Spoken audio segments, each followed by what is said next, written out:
मला एक प्रश्न पडला आहे. हे रस्त्यावरती 2 गाड्यांमध्ये जे ॲक्सिडेंट होतात, त्याच्यामध्ये तिसऱ्याच व्यक्तीचं काहीतरी नुकसान होतं, त्यालाच काहीतरी बरं वाईट होतं. म्हणजे त्या व्यक्तीचा या ॲक्सिडेंटशी काही एक संबंध नसतो, तरी त्याला इंजुरी होती, त्याचं काहीतरी बरं वाईट होतं. तर त्या व्यक्तीला मदत कोण करेल?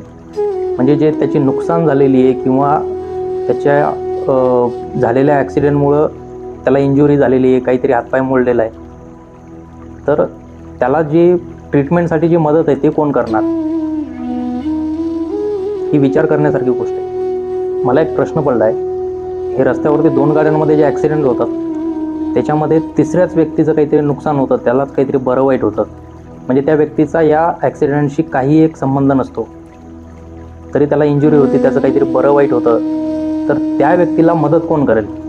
म्हणजे जे त्याची नुकसान झालेली आहे किंवा त्याच्या झालेल्या ॲक्सिडेंटमुळं त्याला इंजुरी झालेली आहे, काहीतरी हातपाय मोडलेला आहे, तर त्याला जी ट्रीटमेंटसाठी जी मदत आहे ते कोण करणार? ही विचार करण्यासारखी गोष्ट आहे.